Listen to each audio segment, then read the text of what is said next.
When my mother's liver was failing and I saw her getting sicker and sicker, it was terrifying.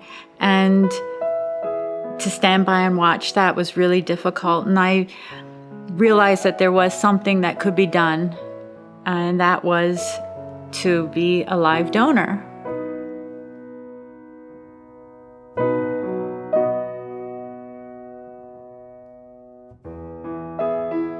I really enjoy my artwork.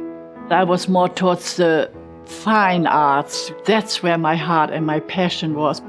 My mother's always been an artist. She had shows in New York and in Washington up until her disease really kicked in. Before the surgery, I enjoyed my life less. It really became a sadness that was hanging over me. Eventually, I couldn't shake it anymore.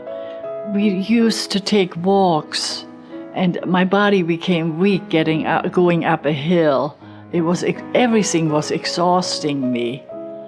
Even when I was lying down, resting later on, I was still exhausted. My mother was diagnosed with a disease called primary biliary cirrhosis, and it's a very slow progressing illness. So you kind of don't really notice that the person is getting sicker, and as a result, you just sort of become used to less energy, more fatigue. It was so gradual that I didn't really notice it. So therefore, when I was told that this was really a deadly disease, I didn't believe it. But eventually, the symptoms appeared, and I had to listen. And then all of a sudden, her liver went into failure. It's almost like somebody throws cold water on your head. You know it's going to happen. We knew it would happen. It's just, you're never really prepared, I guess. The process began with my mother's gastroenterologist. He was the person who initially diagnosed my mother's illness. And then once her liver went into failure, he referred us to UPMC. The hepatologist was the first person that we met, and he was instrumental in getting the entire process started. Her MELD score was very low, thus putting her very low on the transplant list.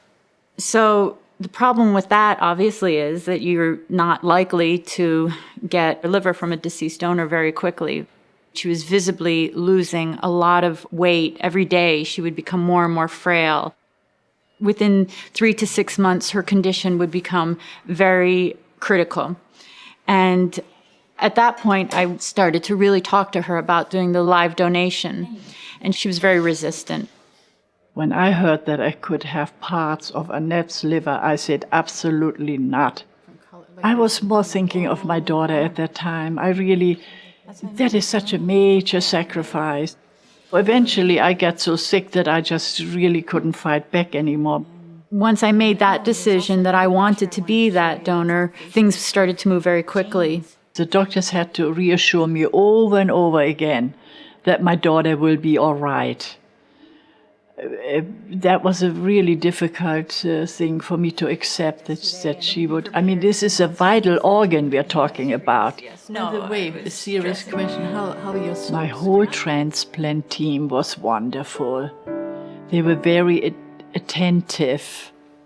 I have to say, everybody on the team was very available. And honestly, especially with the surgeon, he was, in my mind and in my heart, actually, a miracle worker.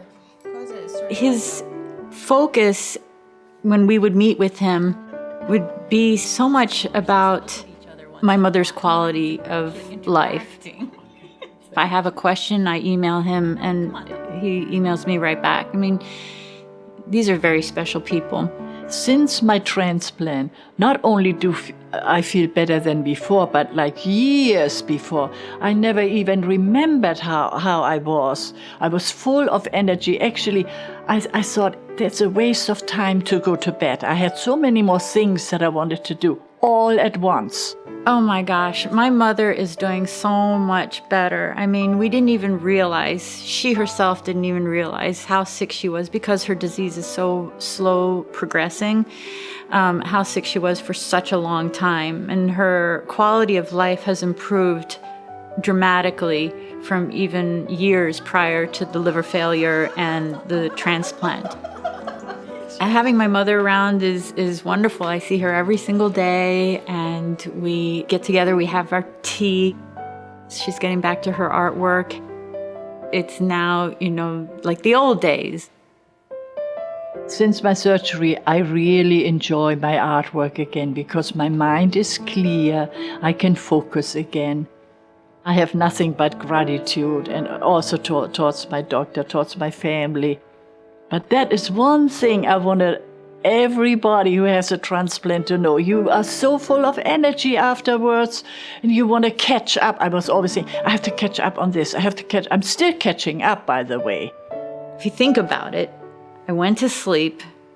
My mother was dying.